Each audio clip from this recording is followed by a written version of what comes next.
শুভ সন্ধ্যা। Ambition of homeopathy Facebook page থেকে আজকের লাইভে আপনাদের স্বাগত। বেশ কিছুদিন পর আজকে আবারও লাইভে যুক্ত হয়েছি। আজকের লাইভে আপনাদের স্বাগত। গত সপ্তাহে লাইভে উপস্থিত হতে পারেনি, বিশেষ কারণে আজকে আবারও লাইভে এলাম। আজ ফাইটোলক্কা ওষুধটি নিয়ে একটু আলোচনা করব। ফাইটোলক্কা ওষুধ সম্বন্ধে খুব একটা বিশেষ আলোচনা তেমন ভাবে শোনা যায় না।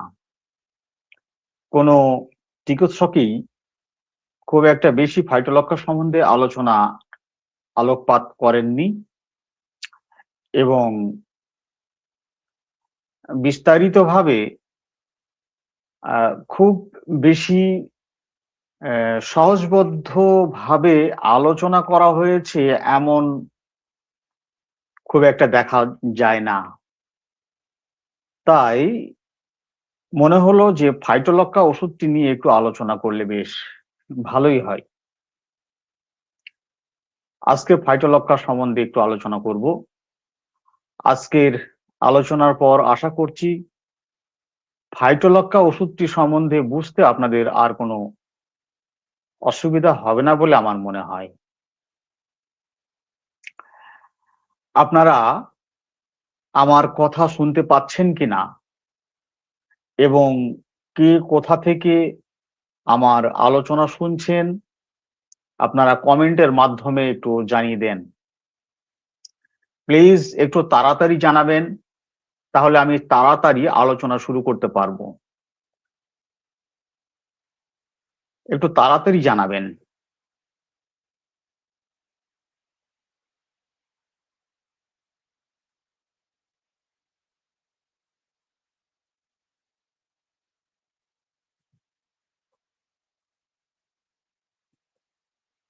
তাড়াতাড়ি জানাবেন কে কোথা থেকে লাইভটি দেখছেন।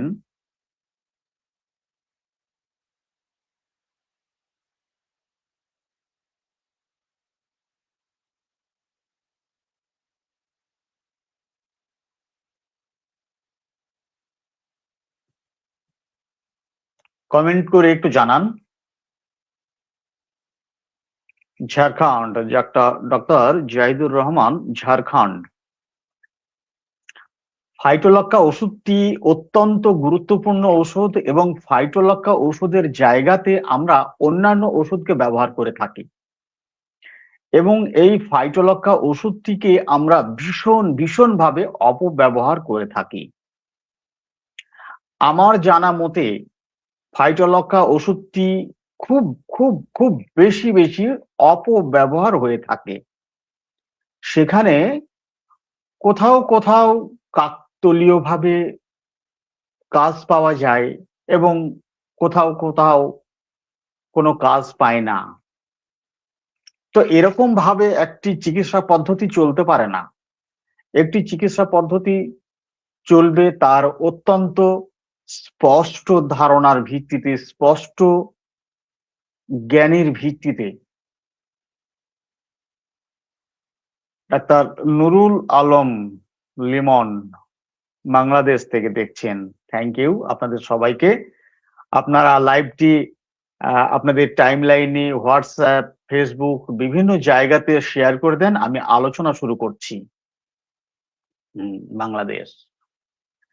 আমি একটি কেস বলছি। কেসটি অত্যন্ত গুরুত্বপূর্ণ এবং আপনাদের এখান থেকে অনেক কিছু শেখার রয়েছে। একটি মহিলা রোগী 2 সন্তানের মা।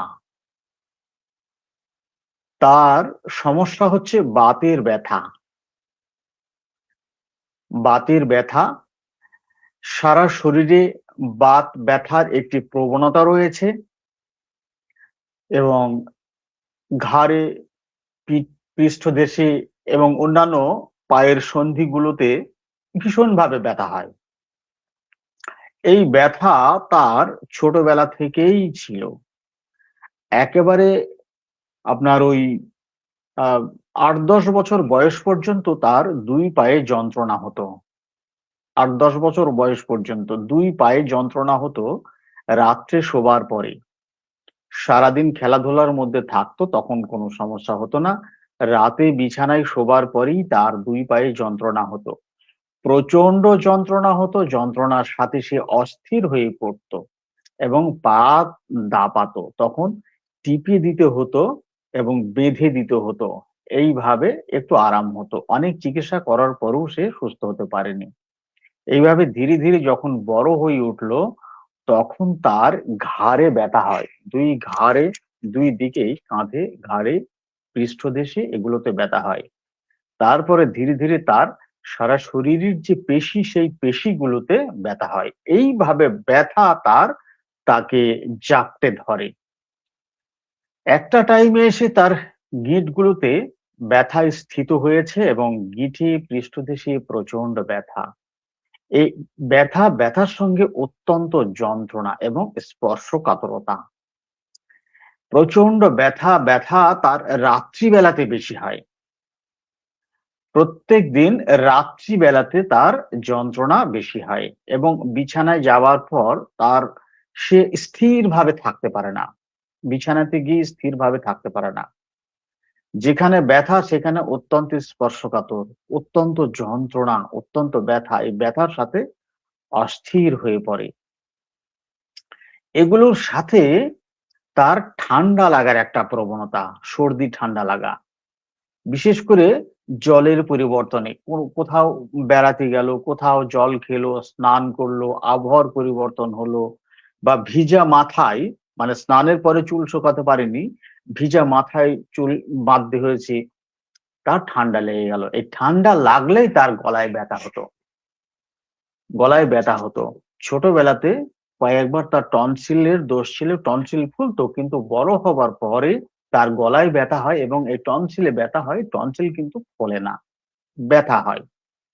তো আহ এই রকম একটা প্রবণতার মধ্য দিয়ে সে চলে এসেছিলেন বরাবর। এখন ব্যথা বেদনা এত বেশি হয়ে গেছে যে আর চলাফেরা করতেই তার অনেক বেশি কষ্ট হয়ে যাচ্ছে। সে খুব একটা বেশি চলাফেরা করতে পারে না, বেশি দূর হাঁটতে পারে না, বেশি কাজকর্ম করতে পারে না। প্রচন্ড ব্যথা। আর রাত্রিবেলাতে এত ব্যথা হয় যে রাতে ঠিক মতো ঘুমাতে পারে না। প্রচুর ব্যথা। এই ব্যথার সঙ্গে থাকে একটা অস্থিরতা। এই ব্যথা যন্ত্রণা ভোগ করতে করতে রোগী অনেক বেশি দুর্বল হয়ে পড়েছে। ভীষণ ভীষণ ভাবে দুর্বল হয়ে পড়েছে। এগুলোর সাথে তার আরেকটা সমস্যা, যেটা তার বরাবরই ছিল, সেটা হচ্ছে প্রত্যেকবার মাসিকের আগে তার স্তনে ব্যথা হতো। প্রতিবার মাসিকের আগে তার স্তনে ব্যথা হতো, ফুলে যেত, ব্যথা হতো, ভারী বোধ হতো, এগুলো হতো। এইভাবে চলে এসছে। পেশেন্টটির স্বাস্থ্য ছিল দোহারা, মোটা, থলথলে, গৌর গৌরবর্ণা, ফর্সা।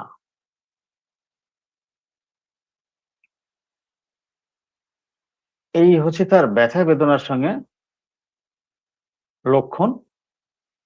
ঠান্ডায় বেশি হতো, রাত্রিবেলাতে বেশি হতো, ঠান্ডা জলে স্নান করলে বেশি হতো, হালকা কুসুম কুসুম গরম জলে স্নান করলে আরাম, কিন্তু বেশি গরম জল সহ্য করতে পারতো না, বা ওই ব্যথা বেদনার উপরে যে গরম সেঁক দেবে, এটা তার সহ্য হতো না। কিন্তু খুব হালকা, খুব হালকা একটু উষ্ণ উষ্ণ গরম, এটা তার ব্যথা বেদনার সাথে ভীষণ আরাম লাগতো।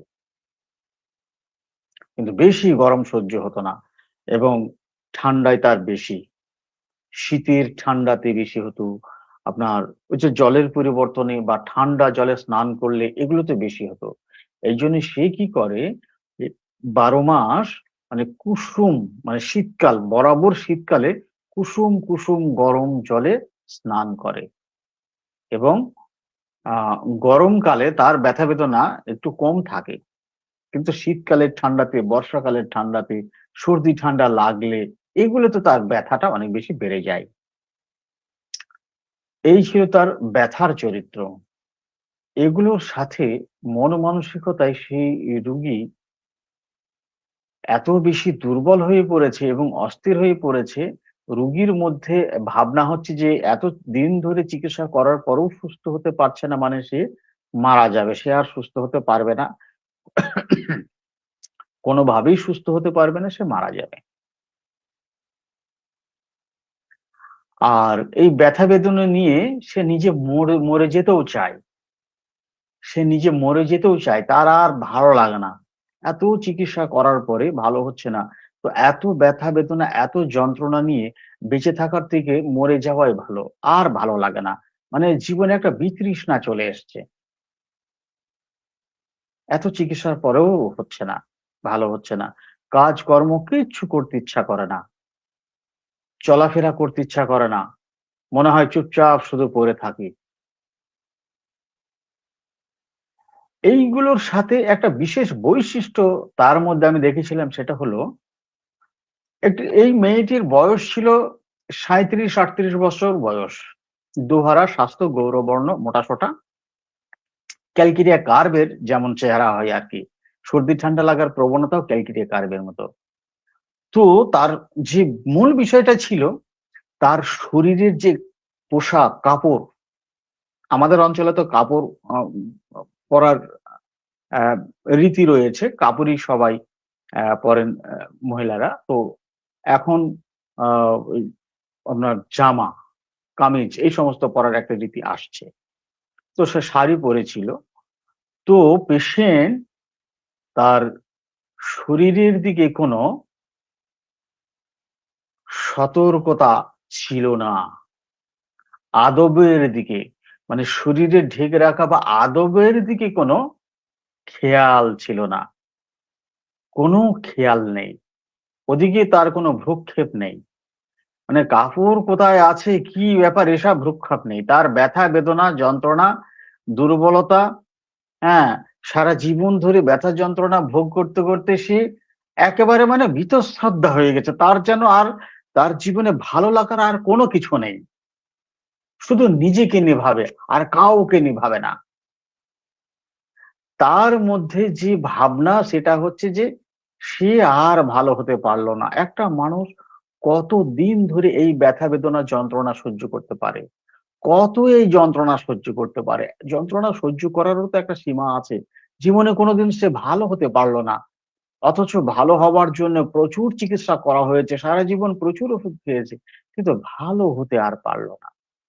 এটাই তাকে বেঁচে থাকতে আর উৎসাহ দিচ্ছে না। আর ভালো লাগছে না বেঁচে থাকতে। মরে গেলেই ভালো হতো।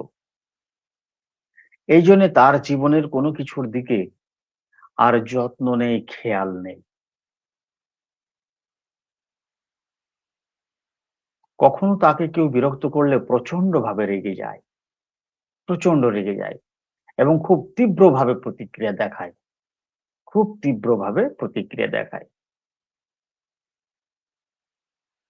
তার রোগ ভোগের গতিপ্রবণতা, মানসিকতা, এইগুলো, মানে তার লজ্জা শরম আর কিছু নেই। তার ভালো লাগারই আর কিছু নেই, যার জন্য তার মধ্যে লজ্জা শরমও কিছু নেই। এই রকমের একটা অভিব্যক্তির সাথে সে আমার সামনে বসেছিল। কি মেডিসিন মনে হচ্ছে বলুন তো? আপনারা এরকম পেশেন্ট পেয়েছেন কখনো? এই রকম পেশেন্ট আপনারা পেতে পারেন বয়স্ক গ্রাম্য মহিলারা যারা রয়েছে, আমরা দেখেছি, এখনো দেখা যায়।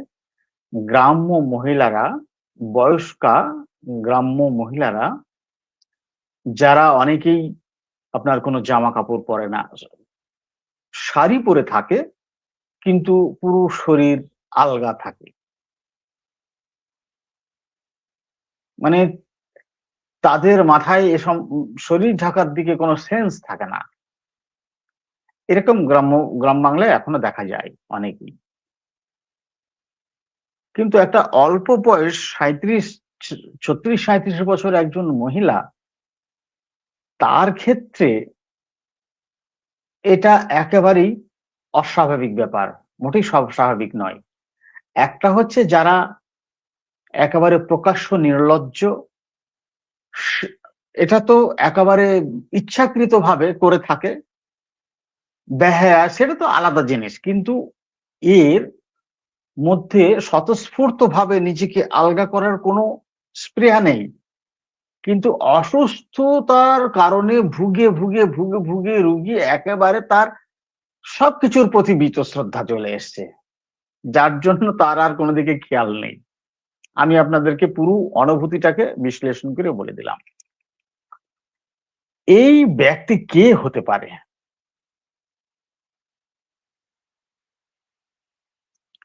বলেন, এই ব্যক্তি কে হতে পারে?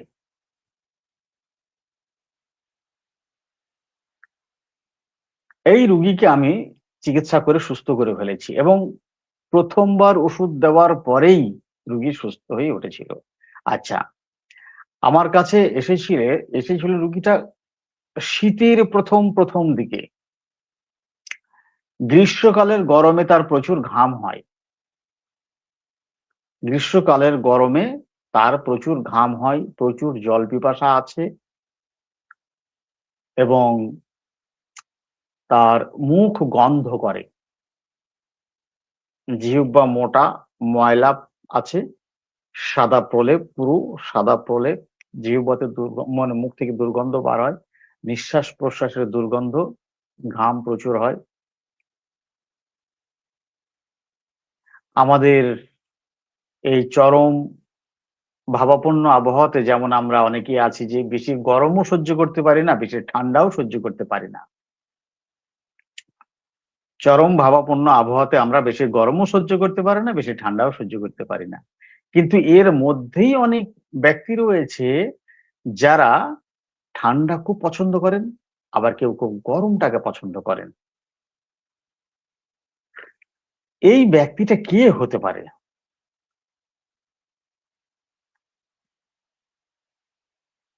একজন বলছেন পয়টোলাক্কা, মানে ফাইটোলাক্কা লিখতে গিয়ে বানানে ভুল হয়ে গেছে। ফাইটোলাক্কা, আপনারা লাইভটিকে একটু শেয়ার করে দেবেন, লাইভটি একটু শেয়ার করে দেবেন। আপনাদের মধ্যে যারা লাইভটি দেখছেন, এই মেডিসিনটি কে হতে পারে? এই ব্যক্তি কে হতে পারে?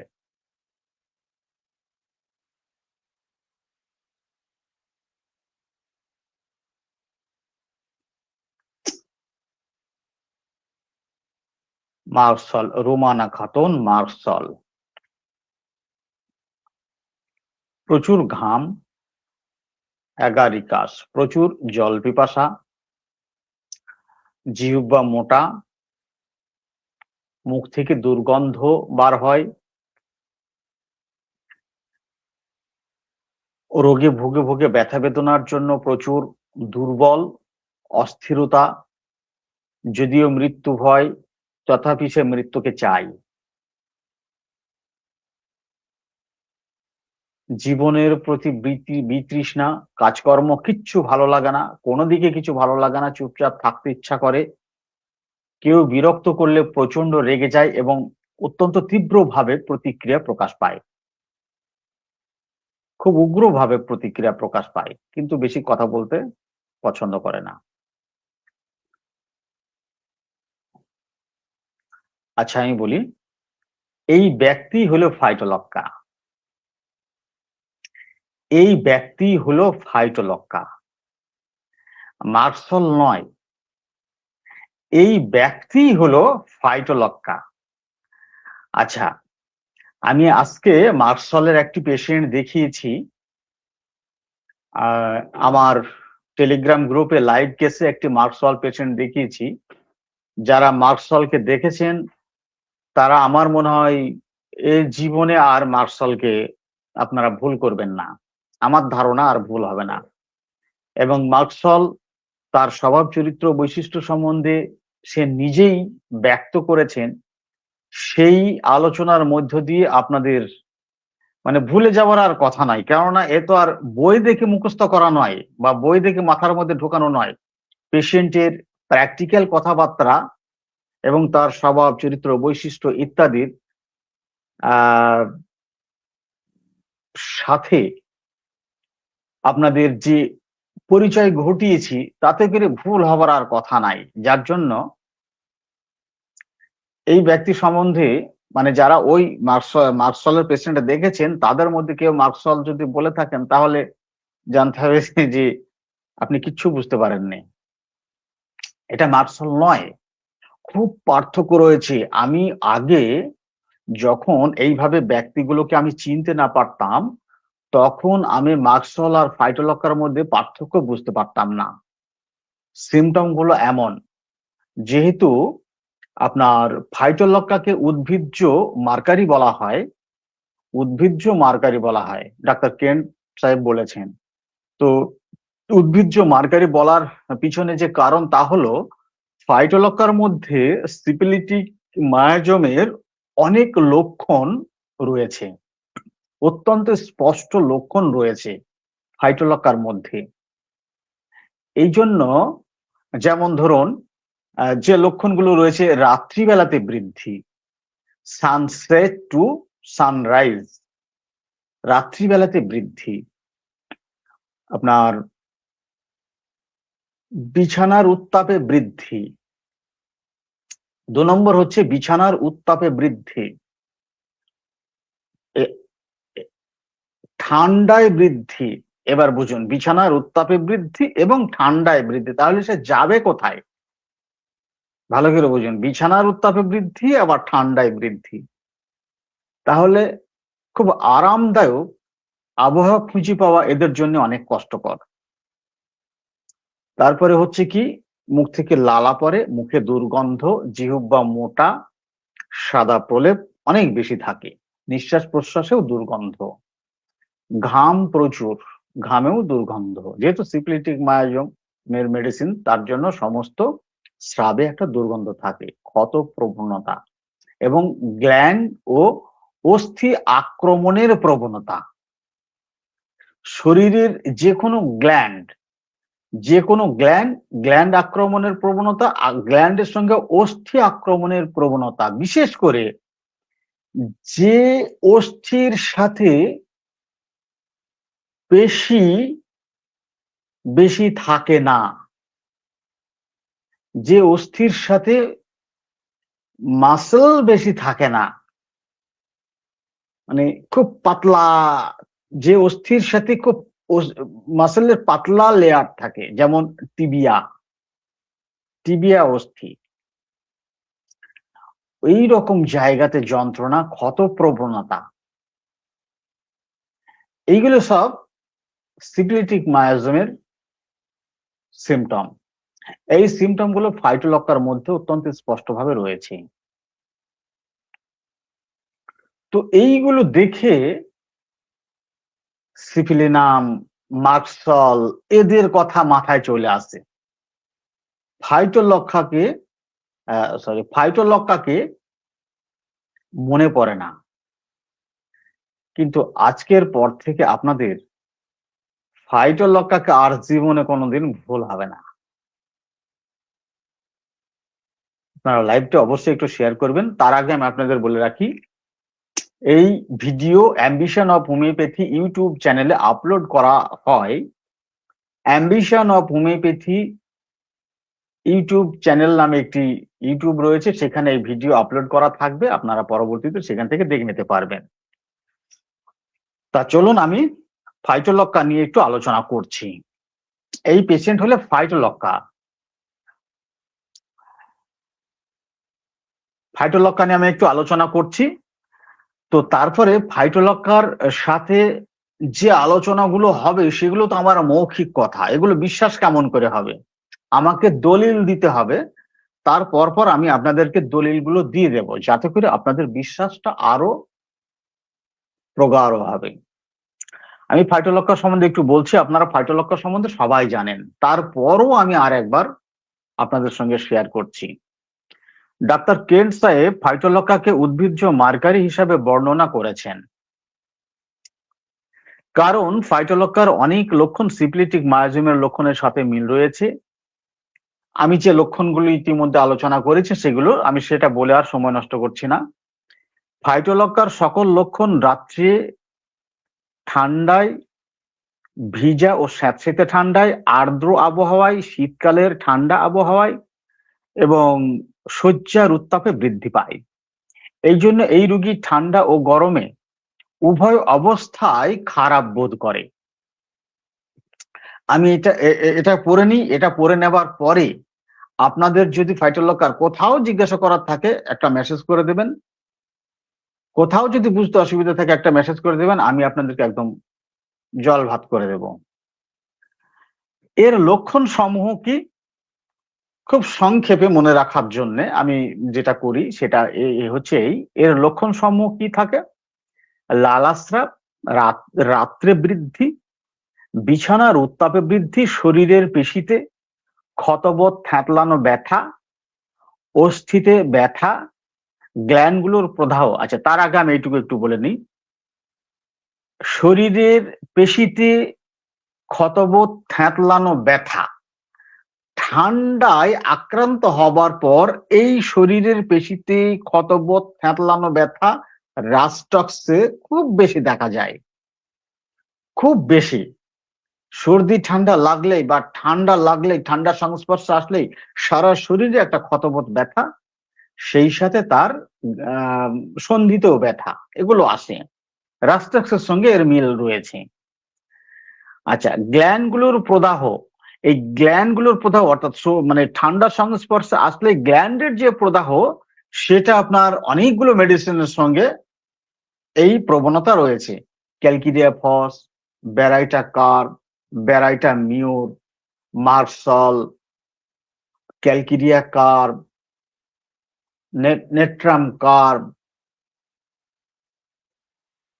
আপনার মার্ক বিন আয়োড, মার্ক প্রোটো আয়োড, সিফিলিনাম, ব্রোমিয়াম, ক্যালিব্রম, প্রচুর মেডিসিনের মধ্যে প্রবণতা রয়েছে। ফোলা শক্ত হওয়ার প্রবণতা, গ্ল্যান্ডের মধ্যে সবচেয়ে বেশি আক্রান্ত হওয়ার প্রবণতা থাকে টনসিল, লিম্ফ্যাটিক গ্ল্যান্ড এবং প্যারোটিড গ্ল্যান্ড আর স্তন গ্রন্থি, মহিলাদের স্তন গ্রন্থি। লালাস্রাব, মুখে দুর্গন্ধ, জিহ্বায় পুরু প্রলেপ ও প্রবল পিপাসা। আচ্ছা, রোগী এই অসুস্থতার সঙ্গে এর গতি প্রকৃতি কি থাকে, গতি প্রবণতা কি থাকে? রোগী অত্যন্ত দুর্বল, অস্থিরতা, মৃত্যু ভয়। দেখেন, এই সিমটমটা আবার আর্সেনিকাম অ্যালবামের মতো, কতগুলো মেডিসিনের লক্ষণ এর সঙ্গে মিশে আছে। দেখেন, রোগী অসুস্থতা বা ব্যথা বা যন্ত্রণার সাথে অত্যন্ত দুর্বল, অস্থিরতা, মৃত্যু ভয়, এই লক্ষণটা আর্সেনিকাম অ্যালবামের সঙ্গে খুবই সদৃশ। ঠান্ডা আবহাওয়ার দ্বারা এত বেশি প্রভাবিত হয় যে প্রত্যেকবার ঠান্ডা, স্যাঁতসেঁতে, ভিজা, ঠান্ডা আবহাওয়ার আবেশেই রোগীর গ্ল্যান্ড আক্রান্ত হয়, টিউবারকুলিনাম। প্রতিবার এইরূপ আবহাওয়ায় স্ত্রীলোকদের স্তন গ্রন্থি আক্রান্ত হয় এবং ব্যথা অনুভব করে। এই জায়গাতে ফাইটোলক্কা সব থেকে বেশি অ্যাবিউজ হয়, সব থেকে বেশি অ্যাবিউজ হয় এইখানে। ব্রেস্টে ব্যথা শুনলেই আর ব্রেস্টে গুটি গুটি ব্যথা, শক্ত, এটা শুনলেই ফাইটোলক্কা। এটা হলো, একে বলা হয় প্রিজুডিস, যেটা অর্গানন অফ মেডিসিনে বলা হয়েছে যে প্রিজুডিসড হওয়া যাবে না। এটা হলো সেই প্রিজুডিস। আমাদের স্পষ্ট ধারণা থাকতে হবে স্তন গ্রন্থিতে ব্যথা, টিউমার, ফুলে যাওয়া ইত্যাদি, এগুলোর সাথে আর কি লক্ষণ থাকতে হবে, যা না থাকলে ফাইটোলক্কা ব্যবহার করা যাবে না। নির্দেশক লক্ষণগুলো কি, এদিকে আমাদের সজাগ থাকতে হবে। তো প্রতিবার আবহাওয়ার পরিবর্তনে, মানে গরম থেকে ঠান্ডায় পরিবর্তনে, যেমন ডালকামারা রয়েছে, প্রত্যেকবার আবহাওয়া গরম থেকে ঠান্ডায় পরিবর্তনে স্ত্রীলোকদের স্তন গ্রন্থি আক্রান্ত হয় এবং ব্যথা অনুভব করে, ফোলা অনুভব করে, ভারী বোধ হয়, গুটলি অনুভব হয়। ঋতুকালীন সময়ে স্তনে ব্যথা হয়, ভয়, উত্তেজনা, দুঃখ, রাগ, ক্ষোভ, ইত্যাদির নানান রকম আবেগের প্রভাব স্তনের উপরে পড়ে। এইটা হচ্ছে এর গতি প্রবণতা, ধাতুগত ভাবে গতি প্রবণতা। স্তনের সামান্য ব্যথানুভব থেকে তীব্র প্রদাহ এবং পেকে ওঠা পুঁজ ও নালি ঘা পর্যন্ত হয়ে যায়, এত প্রবণতা এর। আমরা এই শুধু এই প্রবণতার ওপর মেডিসিন দিতে পারবো না। এটা একটা প্রবণতা, এই মেডিসিনের ভিতরে এই প্রবণতা খুব বেশি রয়েছে। এই রকম প্রবণতা কোনিয়া ম্যাকুলেটামের মধ্যেও প্রবল রয়েছে। কোনিয়া ম্যাকুলেটামের উপর ফাইটোলক্কা, মাক্সল, ব্রোমিয়াম, আয়োডাম এগুলোর মধ্যেও প্রচুর রয়েছে। তাহলে শুধু একটি মেডিসিনের উপরে প্রয়োগ করার ঝোঁক থাকলে হবে না। বাতের ব্যথায় ফাইটোলক্কা ওষুধটি খুবই উপযোগী। তরুণ বা পুরাতন বাতের ব্যথা, অত্যন্ত তীব্র ব্যথা ও যন্ত্রণা, স্পর্শকাতরতা, সেই সাথে অস্থিরতা, দুর্বলতা, ব্যথা যন্ত্রণা রাত্রে বিছানার উত্তাপে বাহ্যিক উত্তাপ প্রয়োগে ঠান্ডায় বেশি হয়। বাতের ব্যথায় পঙ্গুবৎ হয়ে পড়ে, নড়াচড়া করতে পারে না। এখন এই যে শীতকাল, শীতকালের ঠান্ডাতে যদি কারো বাতের ব্যথা থাকে, সে বাতের ব্যথায় পঙ্গু হয়ে যাবে, আর এই ঠান্ডায় তো সহ্যই করতে পারবে না, এত বেশি ব্যথা হবে। আর ব্যথা, এত বেশি ব্যথা, এত বেশি যন্ত্রণা থাকে যে ব্যথা যন্ত্রণা রাত্রিবেলাতে বেশি হয়। সন্ধ্যাবেলা থেকে শুরু হবে, সারা রাত প্রচুর যন্ত্রণা, প্রচুর ব্যথা, প্রচুর কষ্ট। রোগী হাঁটা চলা করতে পারবে না, নড়াচড়া করতে পারবে না, এবং বিছানায় শুয়ে পড়বে তো বিছানায় শুয়েও স্থিরভাবে থাকতে পারে না, এপাশ ওপাশ এপাশ ওপাশ করতে হয় রাস্টাক্সের মতো, প্রচুর ব্যথা যন্ত্রণা। আর এই ব্যথা যন্ত্রণার সঙ্গে রোগীর শরীরের শক্তি নিঃশেষ হয়ে যায়, এইটাকে মনে রাখতে হবে। ফাইটোলক্কার ফাইটোলক্কার রোগ প্রবণতার গতি প্রকৃতি হচ্ছে যে ব্যথা যন্ত্রণা রাত্রিবেলাতে বেশি, সন্ধ্যা থেকে শুরু হয়ে সকাল পর্যন্ত সারা রাত ব্যথা যন্ত্রণা প্রবল ভাবে বেশি হবে। আর এই ব্যথা যন্ত্রণা এত বেশি হবে যে তার ধকল সহ্য করতে করতে রোগীর শরীরে শক্তির নিঃশেষ হয়ে যায়। এটি হলো ফাইটোলক্কার সব থেকে বড় প্রয়োগ প্রদর্শক নির্দেশক লক্ষণ। তো সারা রাত প্রচন্ড ব্যথা যন্ত্রণায় সে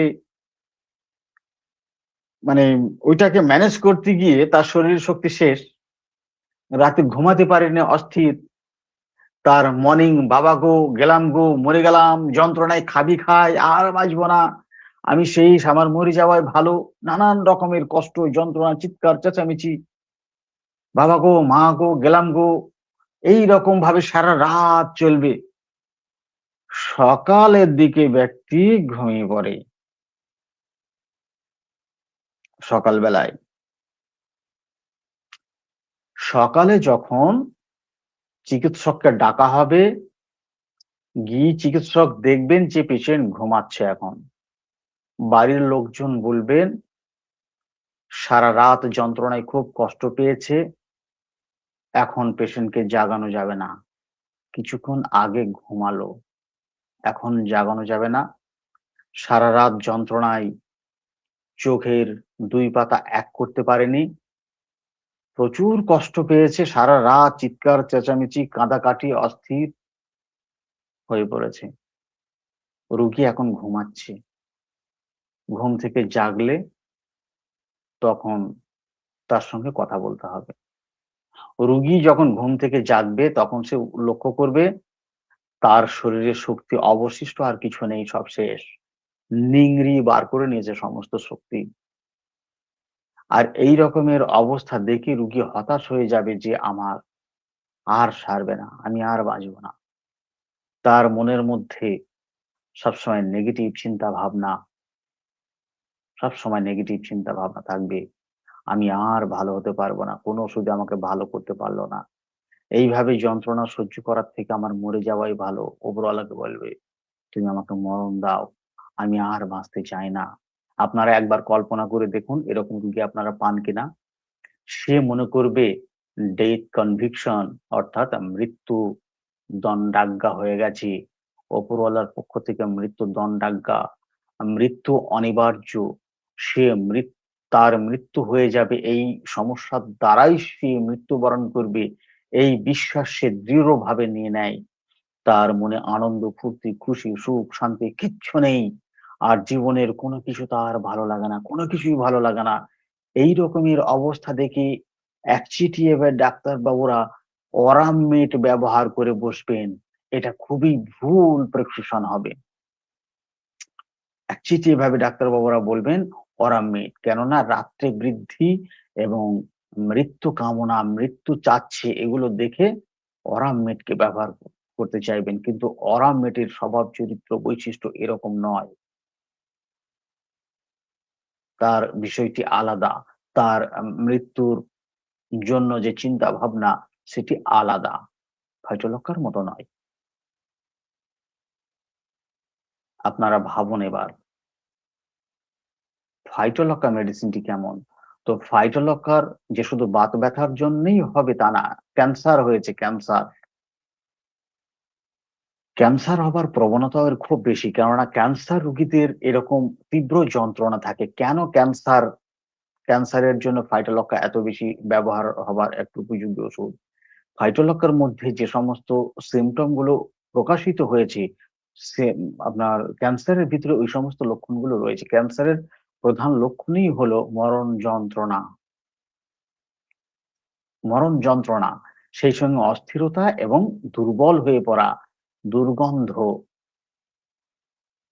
এগুলো সবই রয়েছে। সে যে কোনো জায়গাতেই হতে পারে সেটা। তো রুগী ঠান্ডা সেঁক দেওয়াও সহ্য করতে পারবে না, গরম গরম সেঁক দেওয়াও সহ্য করতে পারবে না, ঠান্ডা প্রয়োগও সহ্য করতে পারবে না। কিন্তু এর সাথে সাথে এর আরেকটা বিশেষ অস্বাভাবিক বৈশিষ্ট্য রয়েছে, যে ঠান্ডাও সহ্য করতে পারছে না, গরমও সহ্য করতে পারছে না তার ব্যথা বেদনার জায়গাতে, অথচ সার্বজনীন ভাবে সে ঠান্ডা জলে স্নান করতে চায়, ঠান্ডা জলে স্নান করতে চায়, ঠান্ডা জলে ধৌত করতে চায় শরীরকে। কিন্তু তার ব্যথা বেদনার জায়গাতে অত্যন্ত স্পর্শকাতরতা, এবং স্পর্শকাতরতার সাথে সে ঠান্ডা গরম কিছুই সহ্য করতে পারে না। এগুলো এগুলো হচ্ছে, এখনো আমি ফিজিক্যাল সিমটম গুলোই বলে গেলাম, কিন্তু এখনো মানসিক লক্ষণে আসেনি। এইবার মানসিক লক্ষণগুলো আমি সবশেষে আলোচনা করব। চলুন মানসিক লক্ষণগুলো আমি একটু আলোচনা করছি, তারপর আপনাদের সামনে দলিল পেশ করব। গ্ল্যান্ডের প্রদাহ গরম এবং ফোলা, বেলোডোনার যেমন হয় একদম ঠিক ওই রকম বেলোডোনার মতো। তো যন্ত্রণার প্রতি অত্যন্ত সংবেদনশীলতা, সেন্সিটিভ টু পেইন, যন্ত্রণা থেকে জীবনের প্রতি বিতৃষ্ণা, ক্লান্ত, দুর্বলতা, শ্রান্ত, বিরক্ত, এগুলো, এবং উদাসীনতা, তীব্র ব্যথা, যন্ত্রণা সহিত অস্থিরতা এবং শারীরিক অবসন্নতা, দুর্বলতা, এটি হলো এই ওষুধের প্রধান নির্দেশক লক্ষণ। এই জায়গায় যখন দেখবেন তখন আপনাদের মাথায় চলে আসবে আর্সেনিকাম অ্যালবাম, ফাইটোলক্কার কথা মাথায় আসবে না। কেন আসবে না? না, ফাইটোলক্কা সম্বন্ধে এত স্পষ্ট বিস্তারিত আলোচনা কোথাও হয়নি, কেউ করেননি, যার জন্য ফাইটোলক্কার কথা আপনাদের মাথায় আসবে না, আমাদের মাথায় আসবে না। আর্সেনিকাম অ্যালবামের কথা মাথায় চলে আসবে। কিন্তু আর্সেনিকাম অ্যালবাম গরম প্রয়োগে উপশম, ফাইটোলক্কা ব্যথা বেদনা, যন্ত্রণায়, ক্ষতে, ঘায়ে কোথাও গরম সহ্য করতে পারবে না, ঠান্ডা সহ্য করতে পারবে না। কিন্তু সার্বদায়িক ভাবে সে ঠান্ডা জলে স্নান করতে পছন্দ করে, যেহেতু সারা শরীরের মধ্যে তার ব্যথা যন্ত্রণার সাথে একটি জ্বালা অনুভব হয়, তাই সে ঠান্ডা জলে ধৌত করতে চায়, ঠান্ডা জলে স্নান করতে চায়। কিন্তু আর্সেনিকাম অ্যালবাম অত্যন্ত শীতকাতর, সে গরমে আরাম বোধ করে, এবং জ্বালা, ব্যথা বেদনার সাথে জ্বালা যন্ত্রণা, ক্ষতের সাথে জ্বালা অনুভব এবং যন্ত্রণা। আপনার ক্যান্সারের সকল ক্ষতেই প্রায় জ্বালা অনুভব থাকে, এবং সেখানে গরম সেঁক দিলে আরাম হয়। সেই সঙ্গে অত্যন্ত যন্ত্রণা, অস্থিরতা, শারীরিকভাবে দুর্বলতা, সঙ্গে কি থাকে? প্রচন্ড ভাবে মৃত্যু ভয়, সে মরতে চায় না।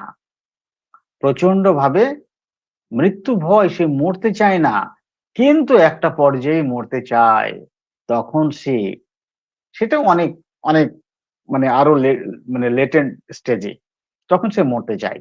যখন সে মনে করে যে ওষুধ খেয়ে বৃথা কোনো কাজ হবে না, বৃথা ওষুধ খেয়ে কোনো লাভ নেই, তখন সে মরতে চায়। তার আগে আর্সেনিক অ্যালবাম বাঁচতেই চায়, কিন্তু মেজাজ থাকে খুব খিটখিটে, প্রচন্ড খিটখিটে। Biting tumbler, anguish, anguish driving from place to place, anguish pain from, এগুলো থাকে। Carried desire to be carried fast, এগুলো থাকে আর্সেনিক অ্যালবামের মধ্যে। ফিজিক্যাল সিমটমের সঙ্গে আর মেন্টালের এই সিমটম গুলো মেলাতে হবে। আচ্ছা, তারপরে কি হচ্ছে? আহ যন্ত্রণার কারণে মনমরা, দুঃখী, এ তো একটা স্বাভাবিক ব্যাপার। জীবনের প্রতি উদাসীনতা, আর বাঁচতে চায় না, আর ভালো লাগে না। কতদিন ভালো লাগে একটা মানুষের এই যন্ত্রণা, ব্যথা, কতদিন ভালো লাগতে পারে? ওরা আর ভালো লাগে না। কাজকর্ম বা ব্যবসার প্রতি বিতৃষ্ণা, এমনকি ক্রমাগত জেদবশত খাবার খেতে চায় না। এইরকম ব্যথা, বেদনা, যন্ত্রণা ইত্যাদির সময় সে খাবারও খেতে চায় না। ভালো করে বুঝুন, মরণের আগের জায়গাতে আমরা ফাইটোলকাকে বুঝতে পারি, তার আগে আর বুঝতে পারবো না। যেমন আমরা বলি যে ওর রুজি উঠিয়ে নিয়েছে, তার মানে ও এবার মরে যাবে। ও আর খেতে চাচ্ছে না, আর খেতে চাচ্ছে না। ওর রুজি উঠে গেছে, রুজি বন্ধ হয়ে গেছে, এবার ও মরে যাবে। আপনি খুশামত করে করেও তাকে দুটো খাবার খাওয়াতে পারবেন না, খেতে চাইবে না, মুখ বন্ধ করে থাকবে। কতই বা সহ্য করতে পারে সেই যন্ত্রণা? ভাবুন ওই অবস্থাটা। সম্পূর্ণ নির্লজ্জতা এবং নিজের ব্যক্তিত্বের প্রকাশের প্রতি উদাসীনতা, অর্থাৎ লজ্জার স্থানগুলো যে ঢেকে রাখা হয়, শালীনতা বজায় রাখা হয়, এদিকে তার কোনো জ্ঞান থাকে না। ব্যথা যন্ত্রণায়, নির্যাতনে, ব্যথা যন্ত্রণা নির্যাতনে তার আর কোনো দিকে কোনো জ্ঞান থাকে না, কোনো হুঁশ থাকে না।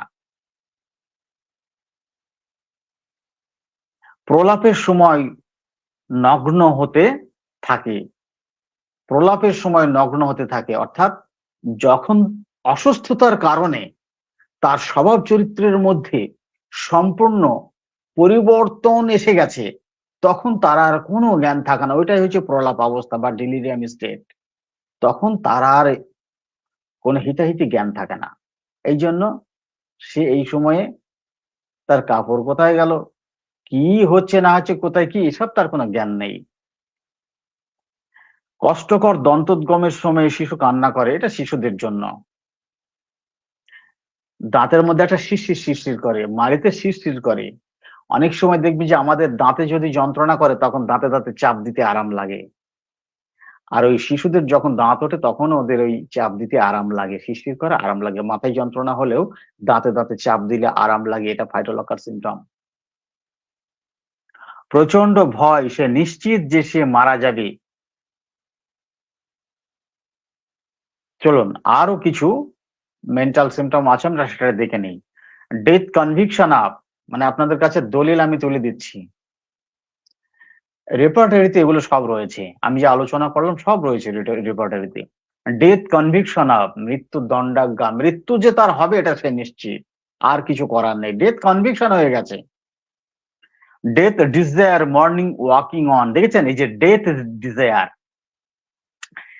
ডেথ ডিজায়ার আর সুইসাইড ডিসপোজিশন, সুইসাইড আর ডেথ ডিজায়ার, এগুলোর মধ্যে পার্থক্য আছে। ডেথ ডিজায়ার হচ্ছে আমি মৃত্যু চাই, স্বাভাবিক মৃত্যু। আমাকে যিনি সৃষ্টি করেছেন সেই স্রষ্টা আমাকে এই রোগের দ্বারা মৃত্যু দিয়ে দিক, আমি নিজে হাতে আমি নিজেকে শেষ করতে চাই না। উপরওয়ালা আমার মৃত্যু দিয়ে দিক, এটা হচ্ছে ডেথ ডিজায়ার। কখন? মর্নিং, ওয়াকিং অন মর্নিং, সকালে জাগার পর সারা রাত যন্ত্রণা হয়েছে, প্রচুর কষ্ট পেয়েছে, সকালের দিকে যখন যন্ত্রণা কমেছে তখন একটু ঘুমিয়েছে, ঘুম থেকে জাগার পরে যখন দেখছি যে তার শরীরে আর কিছু নেই, আর সেই রাতের ওই বীভৎস যন্ত্রণার কথা তার মনে পড়ছে, তখন তার কি অবস্থা বলেন? তখন সে আর বাঁচতে চাইছে না। Delirium, naked in delirium wants to be, তার মানে delirium wants to be naked in delirium. ওই যেটা বললাম যে ডিলিডিয়াম হচ্ছে স্বাভাবিক অবস্থা থেকে পরিবর্তিত স্বভাব, অর্থাৎ অসুস্থতার সময়ে স্বাভাবিক স্বভাব থেকে যে পরিবর্তিত হয়ে অসুস্থ অবস্থায় একটি আলাদা আচার ব্যবহার থাকে, ওইটাকে ডিলিরিয়াম বলা হয়। ইটিং রিফিউজ টু ইট, তাকে যতই খাবারের জন্য আপনি খুশামত করেন না কেন, সে খাবে না, রিফিউজ করবে, রিফিউজ করবে, রিফিউজ করবে, যন্ত্রণার প্রকোপে সবকিছু থেকে। ফিয়ার এক্সারশন অফ এক্সারশন, অর্থাৎ শারীরিক ভাবে পরিশ্রম করতে সে ভয় পায়, আর ভালো লাগে না তার। Indifference appearance to his personal, নিজেকে উপস্থাপন করতে সে ইনডিফারেন্স থাকে, তার কাপড় চোপড় কোথায় কি আছে না আছে এদিকে কোনো খেয়াল থাকে না, এটাকে বোঝাচ্ছে। Indifference of indifference to business affairs, অর্থাৎ তার যে কাজকর্ম সেগুলোর প্রতি সে উদাসীন। এখানে বিজনেস বলতে একটি মানুষের দৈনন্দিন যে পেশা কাজকর্ম সেটাই হচ্ছে তার বিজনেস। একজন ছাত্রের বিজনেস হলো পড়াশোনা করা, একজন ডাক্তারের বিজনেস হলো রুগী দেখা, একজন চাষির বিজনেস হলো চাষ করা, এগুলো হচ্ছে বিজনেস। একজন মাস্টারের কাজ হচ্ছে ছাত্রকে পড়ানো, এগুলো হচ্ছে business. Indifference exposure to her person, indifference to exposure of her person, ওই নির্লজ্জতা, ওয়ান্টস টু বি নেকেড, এটাই। কিল ডিজায়ার টু বি, হত্যা করতে চাই, এত বেশি রাগ হয়ে যায় তার বিরক্ত করলে। লদিং, জেনারেল লদিং মর্নিং, সকালের দিকে একেবারে লদিং হয়ে যাচ্ছে, অত্যন্ত বিতৃষ্ণা, আর ভালো লাগে না একদম। Loathing, general loathing morning waking on, restless loathing, general loathing pain from, pain থেকে লদিং চলে আসছে, জীবনের প্রতি বিতৃষ্ণা চলে আসছে, আর কিচ্ছু ভালো লাগে না। শুধু একটু কল্পনা করুন, সেই সময় সে শুধু মৃত্যু চাইবে, উপরওয়ালা তুমি আমাকে মৃত্যু দিয়ে দাও, আমি আর সহ্য করতে পারছি না, আর ভালো লাগছে না, আমার মৃত্যু দিয়ে দাও, কি যন্ত্রণা, এটাকে একবার কল্পনা করুন।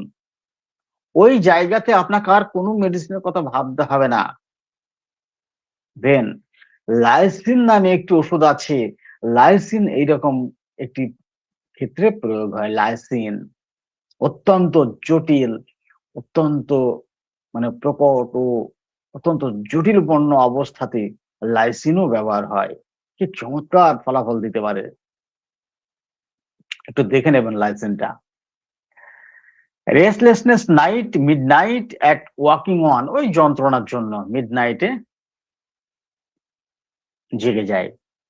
সেমলেস এক্সপোজিং দ্য পারসন, নির্লজ্জতা, যেটা এর আগে আলোচনা করা হয়েছে, একই অবস্থাকে বিভিন্ন রুব্রিকের মাধ্যমে প্রকাশ করা হয়েছে। স্টুপুর, পেইন আফটার, যন্ত্রণার জন্য সে অত্যন্ত হতভম্ব, জাড্য, অসাড় হয়ে যায়, এত দুর্বল হয়ে পড়ে। আনকনসাসনেস, পেইন ফ্রম, তার জ্ঞান থাকে না। এইবার এইটার সঙ্গে আপনি ওই সেমলেস এক্সপোজিং দ্য পারসন, এটাকে এবার মিলান, তার জ্ঞান থাকে না, আগে যেটা বললাম, তার কাপড় চোপড় কোথায় কি আছে না আছে তার আর কোনো দিক বিদিক জ্ঞান নেই, যন্ত্রণায় সে অভিভূত। আনকনসাসনেস ফ্রম পেইন, এই যন্ত্রণার জন্য ওগুলো হয়। Weary of life morning waking on, সকালে জাগার পর ক্লান্ত, শ্রান্ত, বিরক্ত বোধ। Weary of life from the pain, যন্ত্রণা থেকে জীবনের প্রতি ক্লান্ত, এবার আমি রেস্ট চাই, রেস্ট ইন পিস চাই।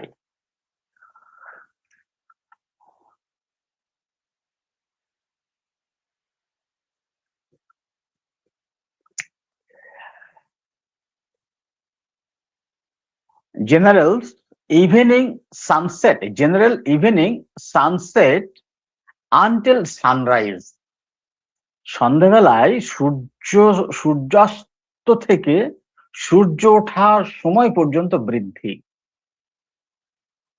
Biting teeth together biting enamel, ওই যখন যন্ত্রণা হয় দাঁতে দাঁতে চাপ দিলে আরাম লাগে, দাঁতে দাঁতে কামড়ালে আরাম লাগে।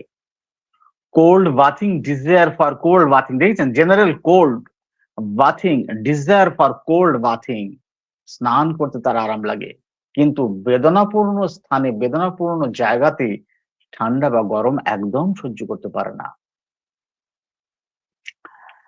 Fistula gland, general fistula gland, fistula gland অর্থাৎ সব থেকে বেশি ফিস্চুলা তৈরি করে আপনার ম্যামি গ্ল্যান্ডে, অর্থাৎ মহিলাদের স্তন গ্রন্থিতে সব থেকে বেশি ফিস্চুলা তৈরি করে ওখানে। এই জন্যে মহিলাদের যে ক্যান্সার হয়, আপনার ব্রেস্ট যে টিউমার হচ্ছে, সিস্ট হচ্ছে, ফাইব্রোমা হচ্ছে, আপনার যে টিউমার হচ্ছে ইত্যাদি, এগুলো যেগুলো হচ্ছে, এটার সাথে যদি যন্ত্রণা থাকে এবং সর্দি ঠান্ডা লাগার প্রবণতা, ঠান্ডায় বৃদ্ধি, যন্ত্রণার সাথে অত্যন্ত দুর্বল হয়ে পড়া, আর দুর্বলতার সাথে নির্লজ্জ হয়ে যায়, দুর্বল হলেই সে নির্লজ্জ হয়ে যায়,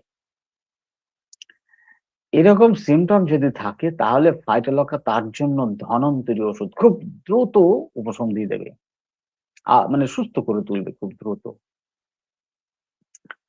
যদি এই গতি প্রবণতা না থাকে তাহলে ফাইটোলক্কাতে হয়তো সাময়িক উপশম দিতে পারে, প্যালিয়েটিভ করতে পারে, আরোগ্য করবে না। এই জন্য যারা প্রিজুডিসড হয়ে আমরা ব্রেস্ট টিউমার নাম শুনলেই ফাইটোলক্কা ব্যবহার করি, তারা আমরা সতর্ক হয়ে যাই।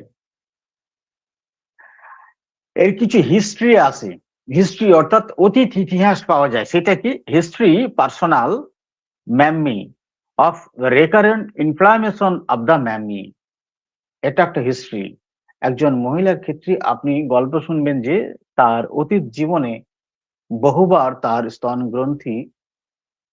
স্তন গ্রন্থিতে প্রদাহ হয়েছে। তো প্রদাহটা কিভাবে হয়?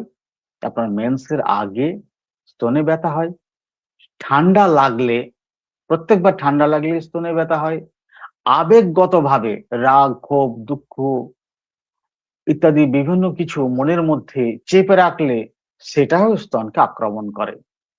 এই নানান রকম ভাবে স্তনকে আক্রমণ করার, বারবার আক্রমণ করার একটি প্রবণতা শুনতে পাবেন।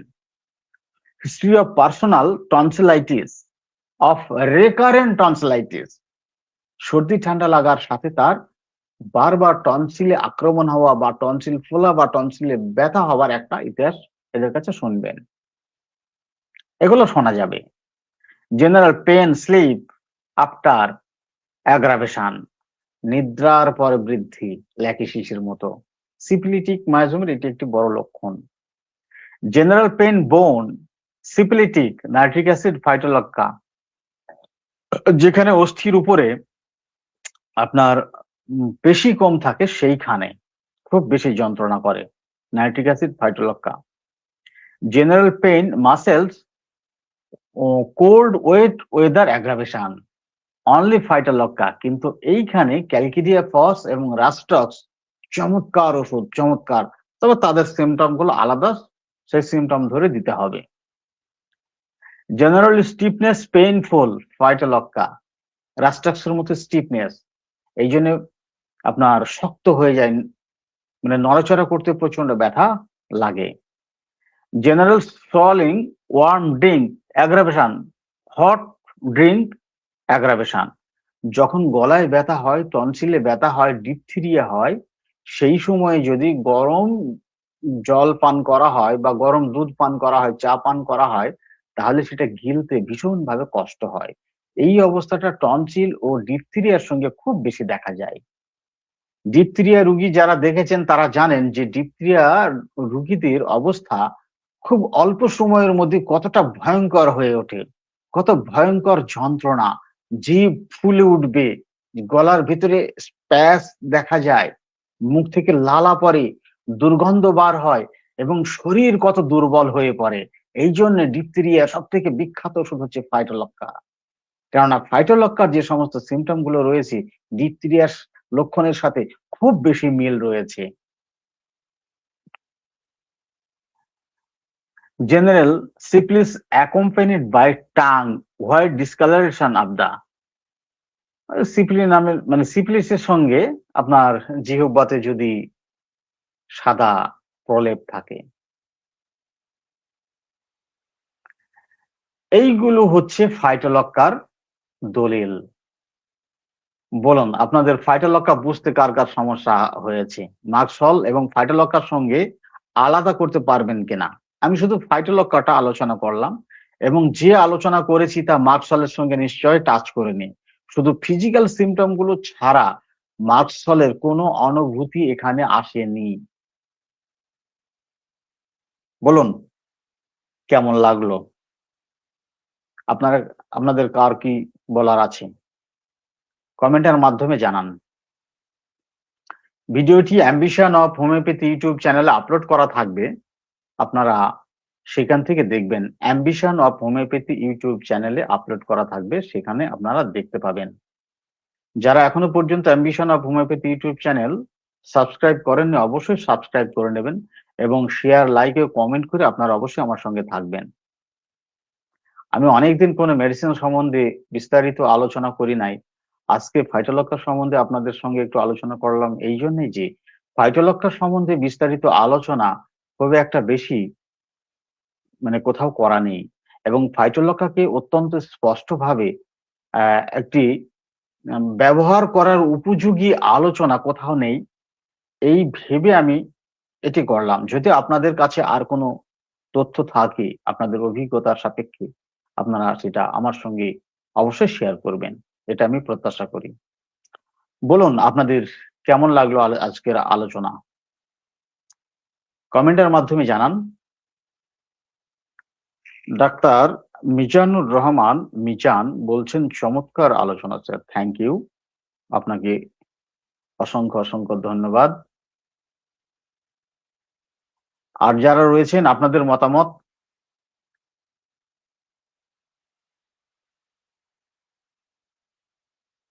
আমি আপনাদের সাথে এত চমৎকার আলোচনা শেয়ার করছি, আপনারা একটু কমেন্ট করে আপনাদের কমেন্ট আমার সঙ্গে শেয়ার করবেন না।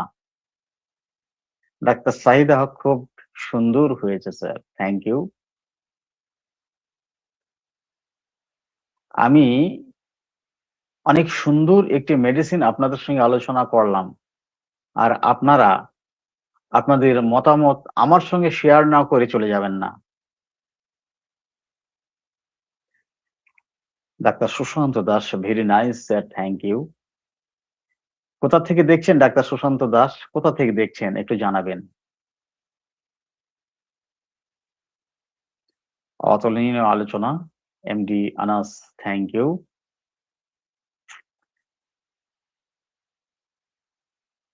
ডাক্তার মিজানুর রহমান মিজান আপনি কোথা থেকে দেখছেন, বাংলাদেশের কোথা থেকে দেখছেন না কোথা থেকে দেখছেন একটু জানাবেন।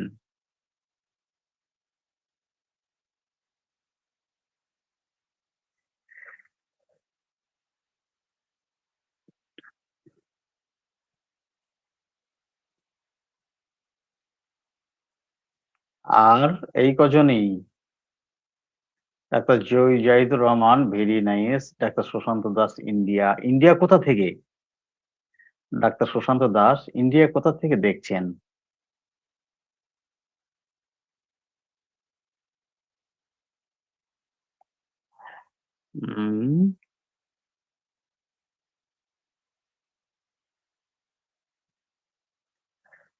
Doctor MD S G Mannan, অসাধারণ আলোচনা, তবে আবার শুনতে হবে তাহলে মনে গেঁথে যাবে। অনেক নেট অনেক নোট নিতে পারেনি। আচ্ছা, আচ্ছা। Breast tumour and obesity conversation, ডাক্তার বিমান পাল।